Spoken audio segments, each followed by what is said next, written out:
안녕하세요. 오늘은 사이버 보안의 아주 깊숙한 곳, 그 최전선에서 벌어지는 일이죠. 바로 위협 헌팅에 대해 한번 제대로 파헤쳐 보겠습니다. 보이지 않는 적을 쫓는 디지털 탐정들의 세계, 지금 바로 시작합니다. 시작하기 전에 이런 상상 한번 해볼까요? 우리 집 보안 시스템은 아무런 경보도 울리지 않고 아주 평온한데 사실은 이미 누군가 집안에 들어와서 조용히 숨어 있다면요. 와, 생각만 해도 좀 오싹하죠? 바로 이 과정이 위협 헌팅이 왜 필요한지를 단적으로 보여줍니다. 자, 그래서 첫 번째로 우리가 살펴볼 건 바로 이 조용한 침해라는 개념입니다. 도대체 왜 우리가 철통같이 믿고 있던 그 경보 시스템만으로는 부족한 건지 그 이유부터 한번 알아보죠. 저기 보시면 차이가 확 느껴지실 거예요. 왼쪽의 전통적인 보안 방식은요, 뭐랄까 화재 경보기 같은 겁니다. 불이 나면 시끄럽게 울리죠. 문제가 생기길 기다리는 아주 수동적인 방식이에요. 근데 문제는 오른쪽입니다. 요즘의 고도화된 위협들은 이 화재 경보기를 울리지 않는 방법을 너무 잘 알아요. 연기 없이 타오르는 불처럼 아주 조용히 기존의 방어 체계를 그냥 쓱 지나쳐버리는 거죠. 바로 이 지점에서 우리의 주인공 위협 헌터가 등장합니다.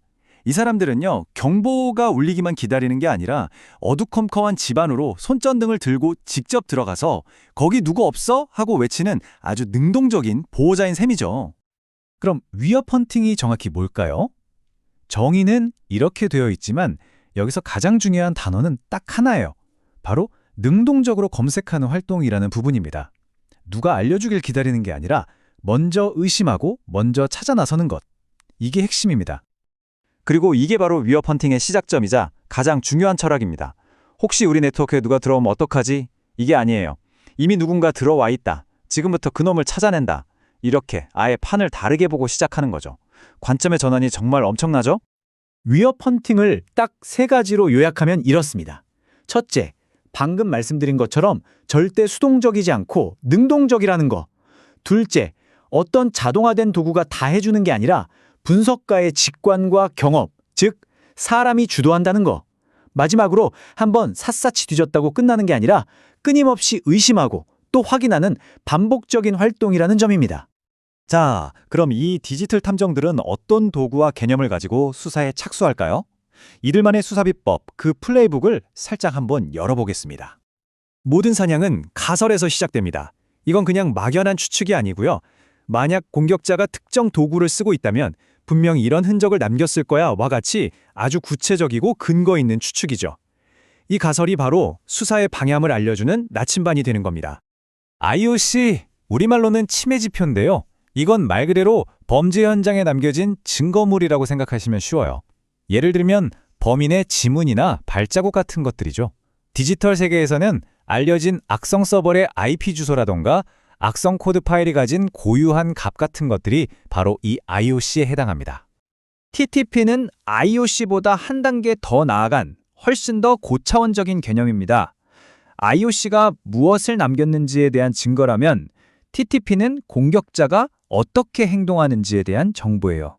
그러니까 범인의 습관이나 범행 수법 그 자체를 말하는 거죠. 지문을 넘어서서 범인의 행동 패턴까지 분석하는 것과 같다고 보시면 됩니다. 좋습니다. 그럼 이제 헌터들이 앞에서 본 이런 개념들을 가지고 실제 조사 과정에서 어떻게 단서들을 하나하나 엮어나가는지 그 과정을 한번 따라가 보죠. 자, 뭔가 이상한 걸 찾아내려면 먼저 정상이 뭔지 알아야 하잖아요. 베이스라인이 바로 그 기준점입니다. 우리 네트워크의 평상시 모습, 평소 컨디션이죠. 이 명확한 기준이 있어야만 평소와 다른 아주 미세한 변화, 즉 수상한 낌새를 알아챌 수 있게 됩니다. 위협 헌팅은요, 보통 이 헌팅 루프라고 불리는 사이클을 무한 반복하는 과정입니다. 자, 1단계에서 공격자가 특정 관리자 계정을 노렸을 거야 라는 가설을 세웁니다. 그럼 2단계에서는 그 가설을 증명하려고 관련 기록을 샅샅이 뒤지면서 증거를 찾겠죠. 그러다가 3단계에서 의심스러운 IP 주소라는 중요한 단서를 깍 발견했어요. 그럼 여기서 멈추는 게 아니라 이제 그 IP를 중심으로 수사를 확장해 나가는 겁니다. 이걸 피벗이라고 하는데요. 마치 한 발을 축으로 몸을 돌리듯이 수사의 방향을 트는 거죠. 이렇게 단서의 꼬리에 꼬리를 물고 가다 보면 마침내 4단계에서 위협의 실체를 확인하고 네트워크에서 딱 격리하는 겁니다. 그리고 이 과정은 다시 처음부터 반복되는 거죠.